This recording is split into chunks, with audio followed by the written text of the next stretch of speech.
Hello guys, I am Knowledgeable Marker, here to talk about India's news channels and the meaning of Godi Media.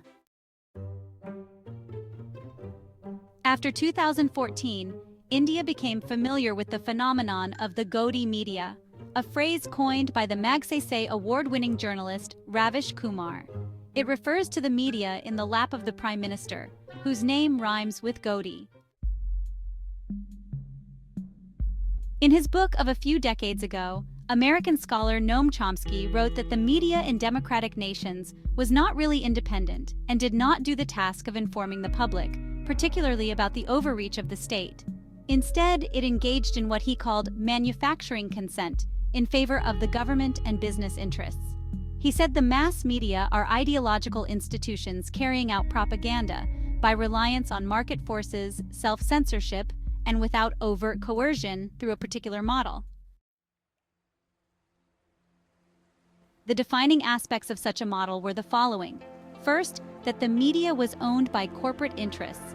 Second, that its revenue model depended on advertising. Third, that the government made it dependent by giving access only to a select few pliant reporters and anchors, and by withholding licenses.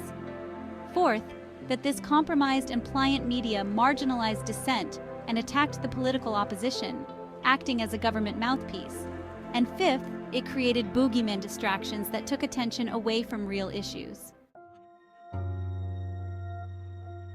As may be noted by alert readers, all these conditions apply to the media in India. On some of these, such as licensing and advertising, the media is even more dependent than that in the West. Having said that, it is quite revealing to see that the revenues of India's 6 listed news media companies have not risen in the last decade. The total sales of these companies in 2014 was 6,325 crores, and the total in 2023 was 6,691 crores. The total profits in 2014 were 761 crores, and in 2023 they were 254 crores. Adjusted for inflation, these 6 listed companies, representing some of the nation's largest news channels and newspapers, are half the size they were in 2014.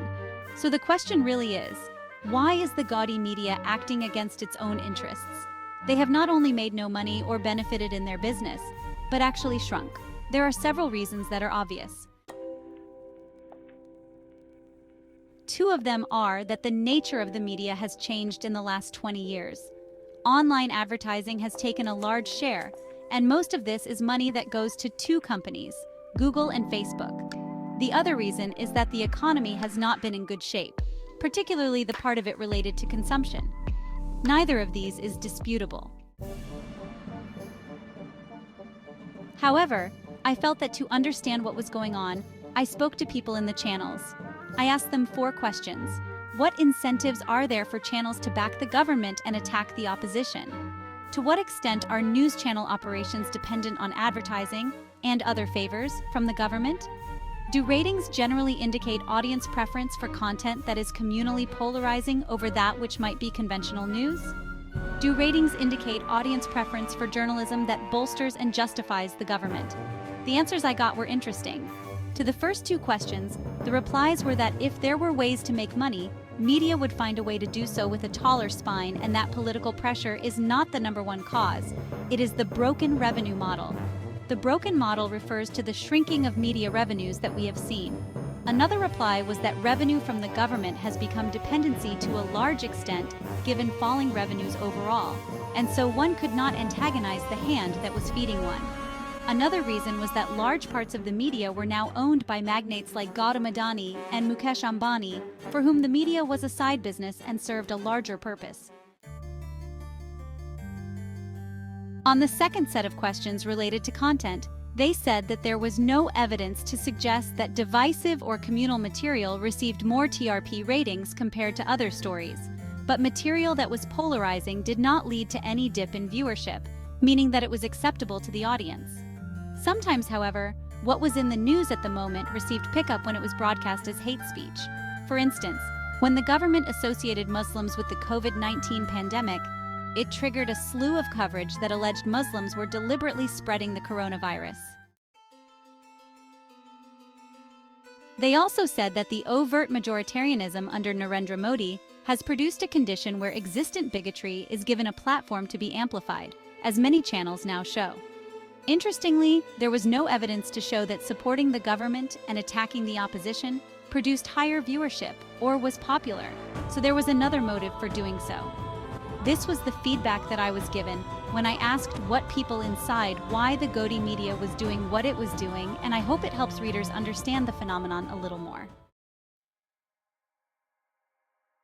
Lastly, the election results mean that the opposition can no longer either be ignored or attacked in the way that it has been.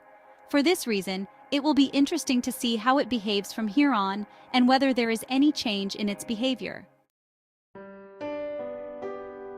One hopes there is, because as a journalist, one has been witness to what has been undoubtedly the worst and most shameful phase of Indian journalism.